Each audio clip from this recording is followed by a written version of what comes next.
Hello everyone, welcome to our channel where we learn science in the simplest way. Today we are starting with a new chapter of class 7th, transportation in plants and animals. तो इस chapter में हम transportation के concept को study करेंगे कि transportation जो होती है हर एक लिविंग ऑर्गेनिज्म में कैसे कैसे होती है, ठीक है। तो सबसे पहले देखो, ट्रांसपोर्टेशन का नाम सुनते ही आपके माइंड में क्या आता है कि हर एक चीज को एक जगह से दूसरी जगह भेजना, है ना। हर एक चीज को एक जगह से दूसरी जगह क्या कराना, ट्रांसपोर्ट करवाना। तो यहाँ पे भी ट्रांसपोर्टेशन का मतलब वही है, ठीक है। The process of movement of substances from one location to another. Clear. अब देखो, इस चैप्टर का नाम है transportation in plants and animals. तो इसका मतलब है यहाँ पे हमने ट्रांसपोर्टेशन पढ़नी है कि प्लांट्स में कैसे होती है और एनिमल्स में कैसे होती है, ठीक है। तो उससे पहले हम देखते हैं कि ट्रांसपोर्टेशन जो होती है मतलब उनकी बॉडी में कौन कौन सी ऐसी चीजें हैं जो उनकी बॉडी में ट्रांसपोर्ट करती हैं। तो सबसे पहले हम देखते हैं एनिमल्स में। तो देखो, एनिमल्स में ना हर एक चीज इंक्लूड होती है, मतलब उसमें ह्यूमंस भी इंक्लूड होंगे, उसमें सारे के सारे एनिमल्स भी इंक्लूड होंगे। आप बोल सकते हो सारे के सारे लिविंग ऑर्गेनिजम्स, है ना, ठीक है। तो हर एक लिविंग ऑर्गेनिज्म जो होते हैं वो किससे मिलके बने हुए होते हैं, वो सेल से मिलके बने हुए होते हैं, ठीक है। किससे मिलके बने हुए होते हैं, सेल से मिलके बने हुए होते हैं। और सारे के सारे जो सेल होते हैं ना, वो बॉडी में अपना अपना अलग अलग फंक्शन को परफॉर्म करते हैं, है ना। और हर एक फंक्शन को परफॉर्म करने के लिए उनको क्या चाहिए होती है, उनको चाहिए होती है एनर्जी, ठीक है। और वो एनर्जी उनको कहाँ से मिलेगी, वो एनर्जी उनको मिलती है फूड से, ठीक है। वो एनर्जी उनको मिलेगी फूड से। तो आप एनर्जी लेने के लिए क्या करोगे, खाना खाओगे, है ना। फूड आपकी बॉडी के अंदर जाएगा, फूड क्या होगा, डाइजेस्ट होगा, एब्जॉर्ब होगा, है ना। इसका मतलब क्या है, फूड आपकी बॉडी में क्या हो रहा है, ट्रांसपोर्ट हो रहा है। कैसे, जैसे जो फूड पाइप है वो फूड पाइप से कहाँ जा रहा है, स्टमक में जा रहा है, ठीक है। फूड पाइप से स्टमक में क्या हो रहा है, ट्रांसपोर्ट हो रहा है। फिर स्टमक से कहाँ जा रहा है खाना, स्टमक से स्मॉल इंटेस्टाइन में जा रहा है। इसका मतलब वहां पे भी क्या हो रही है, ट्रांसपोर्टेशन हो रही है। मतलब आपकी बॉडी के अंदर किस चीज की ट्रांसपोर्टेशन हो रही है, फूड की ट्रांसपोर्टेशन हो रही है, ठीक है। और किस चीज की ट्रांसपोर्टेशन होती है, ऑक्सीजन की। जैसे कि आपने रेस्पिरेशन चैप्टर में पढ़ा होगा कि कैसे कैसे जो रेस्पिरेटरी सिस्टम के थ्रू ऑक्सीजन जो होती है वो लंग्स के पास जाती है। मतलब वो सबसे पहले नॉस्ट्रल्स के पास जाएगी, then nasal cavity, then pharynx, then उसके बाद वो लंग्स के पास जाती है ना। तो यहाँ पे भी क्या हो रही है, ट्रांसपोर्टेशन हो रही है, किसकी, ऑक्सीजन की। उसके बाद वाटर भी आपकी बॉडी में क्या होता है, ट्रांसपोर्ट होता है। उसके बाद सारे के सारे जो वेस्ट प्रोडक्ट होते हैं वो भी आपकी बॉडी में ट्रांसपोर्ट होते हैं, ठीक है। अब प्लांट्स में क्या चीज ट्रांसपोर्ट होती है, तो देखो प्लांट्स में जैसे कि आपने फोटोसिंथेसिस का प्रोसेस पढ़ा होगा चैप्टर 1 में, न्यूट्रिशन इन प्लांट्स में। तो वहां पे क्या होता है, लीव्स के अंदर सारे का सारा क्या होता है, एक्सचेंज ऑफ गैसेस होता है। तो वहां पे गैसेस की ट्रांसपोर्टेशन होती है, ठीक है। अब देखो, जो एनिमल्स होते हैं ना वो दो टाइप के होते हैं, unicellular and multi cellular. Unicellular का मतलब है कि वो एनिमल्स या वो ऑर्गेनिज्म जो सिर्फ और सिर्फ सिंगल सेल से मिलके बने हुए होते हैं। किस सेल से मिलके बने होते हैं, सिंगल सेल। मतलब देखो, यूनि का मतलब ही क्या होता है, यूनि का मतलब ही एक होता है। तो जहां पे जिनके पास सिर्फ और सिर्फ कितना सेल होगा, एक सेल होगा, ठीक है।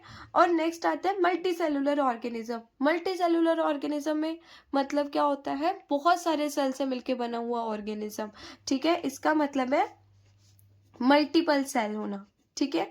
इनके एग्जांपल्स क्या है, अब ए सिंगल सेल्ड ऑर्गेनिज्म कौन कौन से होते हैं, सिंगल सेल ऑर्गेनिज्म जैसे हो गया अमीबा हो गया, है ना, ईस्ट हो गया, ये सब हमारे सिंगल सेल में आते हैं। मल्टी सेलुलर जैसे एनिमल्स हो गया, ह्यूमंस हो गए, ये सब किस में आते हैं, मल्टी सेलुलर ऑर्गेनिजम्स में आते हैं, ठीक है। तो यहाँ पे हमने ट्रांसपोर्टेशन पढ़नी है किसमें, मल्टी सेलुलर ऑर्गेनिजम्स में, ठीक है।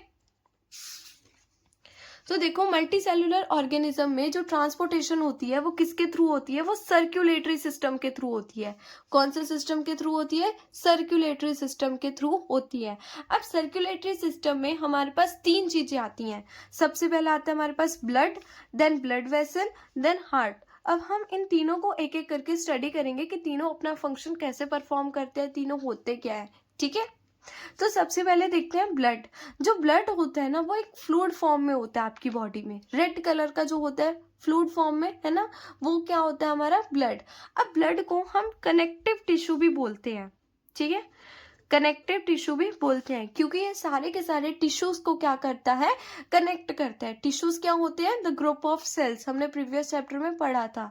ठीक है, ब्लड क्या होता है, ब्लड एक फ्लूइड कनेक्टिव टिश्यू होता है जो किसके थ्रू बहता है, जो फ्लो होता है ब्लड वेसल्स के थ्रू। ब्लड वेसल ऐसे पाइप लाइक स्ट्रक्चर्स होते हैं, ठीक है, जिसके थ्रू क्या करता है, ब्लड आपकी बॉडी में सर्कुलेट करता है, आपकी बॉडी में फ्लो करता है। ठीक है, तो ब्लड किन चीजों की ट्रांसपोर्टेशन करता है, ठीक है, तो देखो सबसे पहले ब्लड क्या करता है, डाइजेस्टेड फूड को स्मॉल इंटेस्टाइन से क्या करता है, कैरी करता है और उसको सारे के सारे बॉडी पार्ट्स तक लेके जाता है। ये काम किसका है, ये काम ब्लड का है। ठीक है, और दूसरी चीज है जो ऑक्सीजन जो होती है, लंग्स से जो ऑक्सीजन मिलती है ना, वो क्या हो जाती है, ब्लड में डिसॉल्व हो जाती है और उसको भी वो सारे के सारे बॉडी के सेल्स तक क्या कर देगा, ट्रांसपोर्ट कर देता है। सबसे पहला फंक्शन क्या है कि वो सारे डाइजेस्टेड फूड को क्या करता है, बॉडी में ट्रांसपोर्ट करता है। ठीक है, उसके न्यूट्रिएंट्स को ट्रांसपोर्ट करता है। ठीक है, ये और सेकंड क्या है, जो ऑक्सीजन होती है ना, ऑक्सीजन जो लंग से मिलती है वो भी क्या हो जाती है, ब्लड में डिसॉल्व हो जाती है और फिर ब्लड क्या करता है, सारी की सारी ऑक्सीजन को बॉडी के सेल्स के पास लेके जाता है ताकि उनको क्या मिले, एनर्जी मिले। ठीक है, अब देखो जो ब्लड होते हैं ना, ब्लड में हमारे 4 कंपोनेंट्स होते हैं। ठीक है, ब्लड में कितने कंपोनेंट होते हैं, ब्लड में 4 कंपोनेंट होते हैं। सबसे पहला हमारा कंपोनेंट होता है ब्लड में प्लाज्मा। प्लाज्मा क्या होता है, प्लाज्मा ना एक फ्लूइड फॉर्म, जो ब्लड की फ्लूइड फॉर्म होती है ना, उसको हम प्लाज्मा बोलते हैं, जो कि कैसे कलर का होता है, जो येलो पेल कलर का होता है। और इसकी अमाउंट जो होती है ब्लड में वो बहुत ज्यादा होती है, मतलब सबसे ज्यादा प्लाज्मा की ही क्या होगी, वैल्यू होती है। ठीक है, कितना होता है प्लाज्मा ब्लड में, 55% होता है। ठीक है, क्या है plasma, fluid part of the blood. ठीक है, अब सेकंड होता है ब्लड को हम ब्लड में आरबीसी भी होता है। आरबीसी का मतलब रेड ब्लड सेल। अब रेड ब्लड सेल जो होते हैं ना, उसमें एक पिगमेंट होती है, जैसे आपने लीव्स में पढ़ा था, उन लीव्स में क्या थी, एक ग्रीन कलर की पिगमेंट होती है जो लीव्स को ग्रीन कलर प्रोवाइड करती है, जिसको हम क्लोरोफिल बोल रहे होते हैं। ठीक है, वैसे ही यहाँ पे आरबीसी के अंदर होती है हीमोग्लोबिन। ये जो एचबी लिखा हुआ है ना, इस एचबी का मतलब है हीमोग्लोबिन। ठीक है, आरबीसी के अंदर कौन सी पिगमेंट होती है, हीमोग्लोबिन पिगमेंट होती है, जो ब्लड को रेड कलर प्रोवाइड करती है। ठीक है, और ये ना कुछ ऐसे डिस्क शेप के होते हैं। ठीक है, इनकी शेप कैसी होती है आरबीसी की, इनकी शेप होती है डिस्क शेप। उसके बाद आते हैं व्हाइट ब्लड सेल। अब व्हाइट ब्लड सेल के नाम से ही क्लियर हो रहा है, व्हाइट ब्लड सेल कैसे होंगे, कलरलेस होंगे। ठीक है, उनमें कोई पिगमेंट नहीं होती, वो क्या होते हैं, कलरलेस होते हैं। अब व्हाइट ब्लड सेल का काम क्या होता है, जैसे मान लो आपकी बॉडी में कोई वायरस आता है, कोई भी फॉरेन सब्सटेंस आता है, तो उसके खिलाफ जो व्हाइट ब्लड सेल होते हैं वो क्या करते हैं, लड़ते हैं। ठीक है, मतलब ये आपकी बॉडी को ना प्रोटेक्ट करके रखते हैं किसी भी वायरस से, किसी भी बैक्टीरिया से, किसी भी इन्फेक्शन से। तो इसका मतलब यही है कि ये आपकी बॉडी को प्रोटेक्शन प्रोवाइड करते हैं। ठीक है, नेक्स्ट आता है प्लेटलेट्स। प्लेटलेट्स जो होते हैं ना, वो क्लॉटिंग में काम करते हैं। क्लॉटिंग का मतलब क्या होता है, जमना। ठीक है, मतलब ये जमाने में काम करता है, किसको, ब्लड को। अब जैसे मान लो आपके चोट लग गई, ठीक है, वहां से खून बह रहा है, अगर आपकी बॉडी में प्लेटलेट्स नहीं हुई, प्लेटलेट्स आपकी बॉडी में अगर नहीं हुई, तो क्या होगा, आपका जो खून है वो बहता रहेगा, है ना, और खून बहता रहेगा तो एक स्टेज ऐसी आ जाएगी जब आपकी डेथ भी हो सकती है, आपकी बॉडी से सारा का सारा खून खत्म हो सकता है ना। इसीलिए आपकी बॉडी में प्लेटलेट्स होती हैं जो कि क्या करती है, ब्लड को क्लॉट करके रखती हैं। ठीक है, अब देखते हैं ब्लड वेसल्स क्या होते हैं। देखो ब्लड वेसल्स ना एक ऐसी ट्यूब्स होती हैं जिनके थ्रू जो ब्लड होता है वो क्या करता है, जिनके थ्रू ब्लड जो होता है वो फ्लो करता है। ठीक है, अब ब्लड वेसल जो होती है वो 3 टाइप की होती हैं, arteries, veins and blood capillaries. कौन कौन सी होती हैं, आर्टरीज होती हैं, वीन्स होती हैं और ब्लड कैपिलरीज होती हैं। और इन तीनों का ही फंक्शन जो होता है वो अलग अलग होता है। ठीक है, अब सबसे पहले एक चीज देखो, हम यहाँ पे 2 वर्ड्स का यूज करेंगे, एक ऑक्सीजनेटेड, एक डीऑक्सीजनेटेड ब्लड का। ठीक है, ऑक्सीजनेटेड का मतलब होता है O2 रिच ब्लड। ठीक है, मतलब जिस ब्लड में आपका ऑक्सीजन होगी, जो ब्लड आपका प्योर होगा, ठीक है।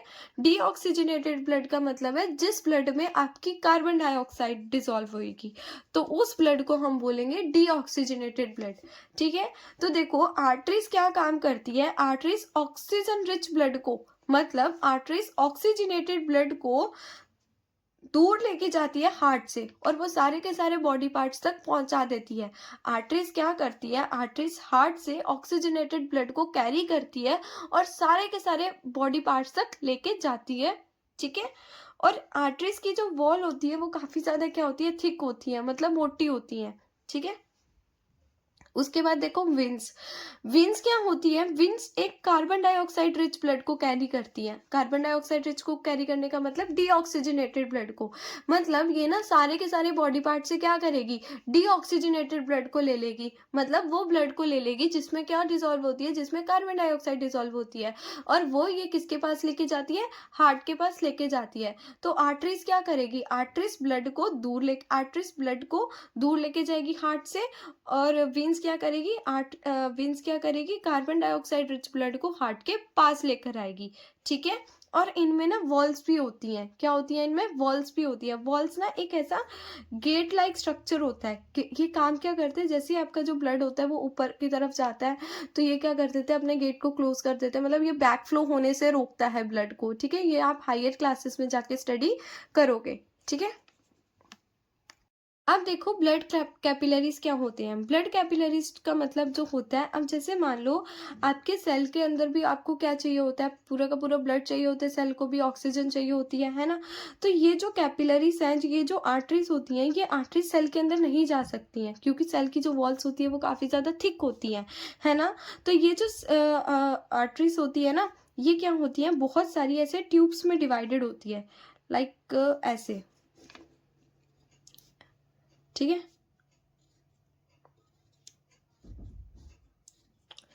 बहुत सारी छोटी छोटी थिन ट्यूब्स में डिवाइडेड होती है जिनको हम क्या बोलते हैं, कैपिलरीज बोलते हैं।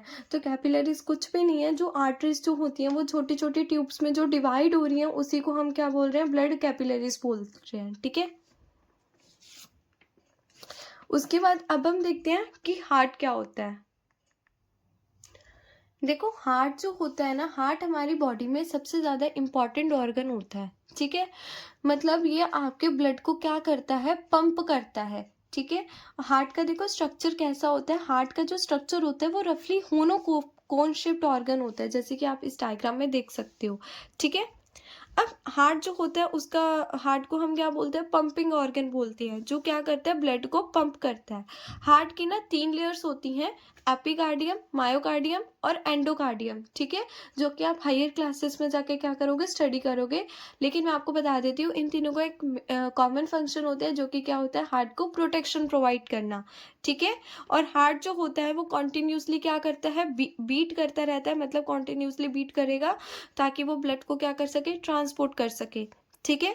अब देखो हार्ट के पास ना 4 चैम्बर्स होते हैं। हार्ट के पास कितने चैम्बर्स होते हैं, हार्ट के पास 4 चैम्बर होते हैं, right atrium, left atrium, right ventricle, left ventricle, ठीक है। देखो जो ऊपर के जो 2 चैम्बर होंगे उनको हम बोलेंगे आर्ट्रियम, ठीक है, उनको हम ऑरिकल्स भी बोलते हैं, ठीक है। और नीचे के जो 2 चैम्बर होंगे उनको हम बोलते हैं वेंट्रिकल्स, ठीक है। अब देखो हमारे हार्ट में 4 चैम्बर्स क्यों होते हैं, ठीक है। अब जैसे हमने ब्लड वेसल में पढ़ा, आपकी बॉडी में 2 ब्लड होते हैं, ऑक्सीजनेटेड एंड डीऑक्सीजनेटेड ब्लड, जो कि क्या होता है, ट्रांसपोर्ट होते हैं, है ना। तो वो जो ऑक्सीजनेटेड ब्लड है और जो डीऑक्सीजनेटेड ब्लड है वो आपके हार्ट तक जाते जाते क्या ना हो जाए, मिक्सअप ना हो जाए, वो मिक्सअप ना हो जाए, इसीलिए आपकी बॉडी में, आपके हार्ट के पास कितने चैम्बर्स होते हैं, 4 चैम्बर होते हैं, जो कि क्या करते हैं, ब्लड को रिसीव करते हैं, कोई ऑक्सीजनेटेड ब्लड को, कोई डीऑक्सीजनेटेड ब्लड को, ठीक है। तो अब इसका पहले हम क्या करते हैं, इसका हम डायग्राम क्लियर करते हैं, देन इसको रीड आउट करते हैं कि ये काम कैसे कैसे करता है। तो सबसे पहले क्या होगा, हार्ट जो होगा ना वो लंग से O2 रिच ब्लड लेगा, ठीक है, O2 रिच ब्लड लेगा, ठीक है। O2 रिच ब्लड का मतलब जो ऑक्सीजनेटेड ब्लड होगा, ऑक्सीजनेटेड ब्लड जो होगा लेफ्ट आर्ट्रियम के थ्रू, लेफ्ट आर्ट्रियम में जाएगा। कहाँ जाएगा oxygenated rich blood, left atrium के पास जाएगा, ठीक है। लेफ्ट आर्ट्रियम के पास जाएगा, मतलब लेफ्ट आर्टरियम के पास कौन सा ब्लड जाएगा, ऑक्सीजनेटेड ब्लड। अब लेफ्ट आर्टरियम पे क्या लगेगा, बहुत ज्यादा प्रेशर लगेगा, ठीक है, वो क्या होगा, कॉन्स्ट्रिक्ट होगा, सिकुड़ेगा। और जैसे ही उस पर बहुत ज्यादा प्रेशर लगेगा ना, तो ये जो ऑक्सीजनेटेड ब्लड है ये कहाँ पे चला जाएगा, लेफ्ट वेंट्रिकल के पास चला जाएगा। कहाँ पे चला जाएगा, लेफ्ट वेंट्रिकल के पास। सेम लेफ्ट वेंट्रिकल पे भी क्या लगेगा, प्रेशर लगेगा, ये भी कॉन्स्ट्रिक्ट होगा। तो देन जो ऑक्सीजनेटेड ब्लड होगा वो इन आर्टरीज के थ्रू क्या होगा, पूरी बॉडी में क्या हो जाएगा, ट्रांसपोर्ट हो जाएगा। क्या हो जाएगा, पूरी बॉडी में ट्रांसपोर्ट हो जाएगा आपकी, ठीक है। तो ये तो था ऑक्सीजनेटेड ब्लड का। डीऑक्सीजनेटेड ब्लड का देखो क्या होता है। डीऑक्सीजनेटेड ब्लड मतलब देखो आपकी बॉडी से वेंस क्या करती हैं, सारी की सारी डीऑक्सीजनेटेड ब्लड को कैरी कर लेती हैं। मतलब सारे के सारे CO2 रिच ब्लड को क्या कर लेती है, वो आपकी बॉडी से कैरी कर लेती हैं और वो हार्ट के पास लेकर आती है। सबसे पहले कहाँ जाता है, राइट आर्टरियम के पास जाता है। सेम जैसे यहाँ पे हो रहा था, इन पे प्रेशर लग रहा था, कॉन्स्ट्रिक्ट हो रही थी, तो यहाँ पे भी क्या होगा, इन पे क्या लगेगा, राइट आर्टरियम पे प्रेशर लगेगा और ये क्या होंगे, कॉन्स्ट्रिक्ट होंगे। जैसे ये कॉन्स्ट्रिक्ट होंगे तो जो डीऑक्सीजनेटेड ब्लड है वो कहाँ पे चला जाएगा, राइट वेंट्रिकल के पास चला जाएगा, ठीक है। फिर राइट वेंट्रिकल में भी सेम प्रेशर लगेगा, कॉन्स्ट्रिक्ट होगा, तो ये क्या करेगा, ये हमारा इस आर्टरी के थ्रू जो होगा वो हमारा किसके पास चला जाएगा, डीऑक्सीजनेटेड ब्लड लंग्स के पास चला जाएगा। लंग्स के पास जाते ही ये क्या, लंग्स क्या करेंगे, CO2 को बाहर निकाल देंगे, देन ऑक्सीजनेटेड ब्लड को दोबारा से क्या करेंगे, मतलब फिर ऑक्सीजनेटेड ब्लड जो होगी वो लेफ्ट आर्टरियम में आ जाएगी। मतलब ये जो सर्कुलेशन होगी ऐसे ऐसे करके चलती ही रहेगी, ठीक है। इसको एक बार रीड आउट करते हैं। देखो जो राइट आर्टरियम क्या करता है, ऑक्सीजनेटेड ब्लड को रिसीव करता है और राइट वेंट्रियम में क्या कर देता है, पंप कर देता है। देखो राइट आर्टरियम क्या करेगा, डीऑक्सीजनेटेड ब्लड को लेगा, ठीक है, और वो किसके पास पंप कर देगा, राइट वेंट्रिकल के पास। उसके बाद लेफ्ट आर्टरियम क्या करेगा, ऑक्सीजनेटेड ब्लड को रिसीव करेगा लंग्स से और वो लेफ्ट वेंट्रिकल में पंप कर देगा, ठीक है।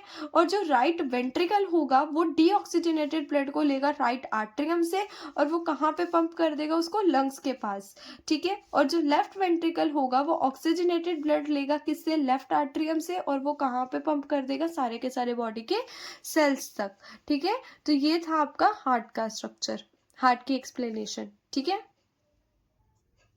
तो अब हम करते हैं एक्सक्रीशन इन एनिमल्स। एक्सक्रीशन का मतलब क्या होता है, एक्सक्रीशन का मतलब होता है कि सारे के सारे वेस्ट सब्सटेंसेस को बॉडी से क्या कर देना, बाहर निकाल देना। The process of removal of waste substance from the body, ठीक है। तो अब देखो ब्लड में ना काफ़ी सारे वेस्ट प्रोडक्ट्स भी होते हैं जो क्या करते हैं, हम बॉडी से बाहर निकालते हैं, ठीक है। तो वो कैसे कैसे करते हैं, वो कौन से सिस्टम के थ्रू होता है, वो एक्सक्रीटरी सिस्टम के थ्रू होता है, ठीक है। तो अब वो देखते हैं कैसे कैसे होता है। तो इसके पहले एक्सक्रीटरी सिस्टम समझते हैं। एक्सक्रीटरी सिस्टम में क्या क्या चीज़ें होती हैं। तो एक्सक्रीटरी सिस्टम में 2 किडनीज होती हैं, ठीक है, जैसे यहाँ पे देख सकते हो आप। 2 यूरिथ्रा होते हैं, एक यूरिनरी ब्लैडर होता है, एक यूरिथ्रा होता है, ठीक है। तो देखो सबसे पहले अब देखो ब्लड में काफ़ी सारे क्या है, वेस्ट प्रोडक्ट्स होते हैं, ठीक है। तो अब उन वेस्ट प्रोडक्ट को क्या करना है, हमने फिल्ट्रेट करना है, मतलब उन वेस्ट प्रोडक्ट को हमें ब्लड से क्या करना है, अलग करना है। मतलब हमें ब्लड को क्या करना है, फिल्ट्रेट करना है। तो ब्लड इन आर्टरीज के थ्रू कहाँ पे आता है, किडनी के पास आता है।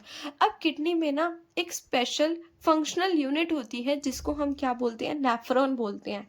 जिसको हम क्या बोलते हैं, नेफ्रॉन बोलते हैं। ये क्या करता है, किडनी में सारे के सारे ब्लड को फिल्ट्रेट कर देगा, मतलब वेस्ट सब्सटेंसेस को अलग कर देगा और जो ब्लड होगा उसको क्या कर देगा, अलग कर देगा। और ब्लड जो होगा वो क्या हो जाएगा, जो प्योर ब्लड जो होगा वो दोबारा से क्या हो जाएगा, बॉडी में एब्जॉर्ब हो जाएगा। और जो सारे के सारे जो वेस्ट प्रोडक्ट होंगे वो एज अ यूरिन क्या होते हैं, इस यूरेटर के थ्रू क्या होते हैं, ट्रांसपोर्ट होते हैं यूरिनरी ब्लैडर के पास। और यूरिनरी ब्लैडर के बाद वो जाते हैं यूरिथ्रा में। यूरिथ्रा से वो आपकी बॉडी से क्या हो जाते हैं, बाहर एक्सक्रीट आउट हो जाते हैं। अब यूरिनरी ब्लैडर का एक और फंक्शन, यूरिनरी ब्लैडर का फंक्शन क्या होता है, यूरिनरी ब्लैडर का फंक्शन होता है कि वो यूरिन को ना स्टोर करके रखता है। क्या करके रखता है, स्टोर करके रखता है सारे के सारे यूरिन को। क्या हो रहा था, किडनी में ब्लड की फिल्ट्रेशन हुई, ठीक है। जो वेस्ट प्रोडक्ट थे वो एज अ यूरिन यूरेटर के थ्रू क्या करे, ट्रेवल करे, यूरिनरी ब्लैडर के पास आए, ठीक है। एंड यूरिथ्रा के थ्रू वो क्या हो गए, एक्सक्रीट आउट हो गए, ठीक है। तो अब हम देखते हैं कि प्लांट्स में ट्रांसपोर्टेशन कैसे होती है। तो देखो प्लांट्स में ना किन किन चीज़ों की सबसे पहले ट्रांसपोर्टेशन होती है। तो प्लांट्स में ट्रांसपोर्टेशन होती है वाटर की, ठीक है, एंड किसकी होती है, मिनरल्स की, ठीक है। अब देखो रूट क्या करते हैं, रूट सारे के सारे वाटर को, मिनरल्स को एब्जॉर्ब कर लेते हैं सॉइल में से। ये भी हमने चैप्टर 1 में पढ़ा था, है ना।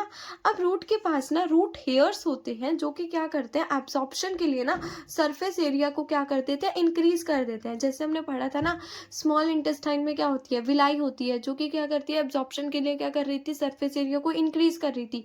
वैसे ही यहाँ पे भी है, एब्जॉर्प्शन के लिए यहाँ पे इंक्रीज, सरफेस एरिया को इंक्रीज करने के लिए यहाँ पे क्या होते हैं, रूट हेयर्स होते हैं, जो क्या करते हैं, सरफेस एरिया को इंक्रीज कर देते हैं, किसके लिए, एब्जॉर्प्शन के लिए। अब यहाँ पे देखो ट्रांसपोर्टेशन होती कैसे है।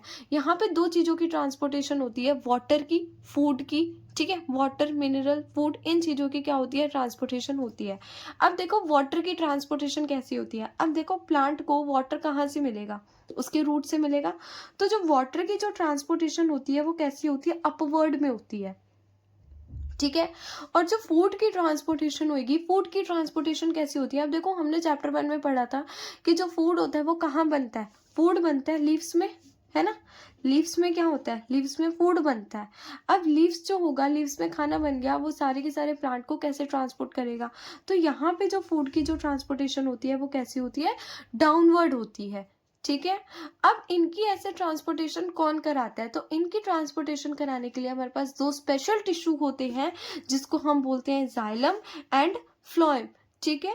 जाइलम क्या करते हैं, सारे के सारे वाटर और मिनरल्स को रूट्स में से लेते हैं और प्लांट के दूसरे पार्ट तक लेके जाते हैं। फ्लोएम क्या करेंगे, जो सारे के सारे फूड को ट्रांसपोर्ट करेंगे लीव्स में से प्लांट के बाकी पार्ट तक, ठीक है। तो ये हमारी थी ट्रांसपोर्टेशन किसमें, प्लांट्स में। एंड ये हमारे चैप्टर का था लास्ट टॉपिक। अब हमारा चैप्टर होता है खत्म, ठीक है।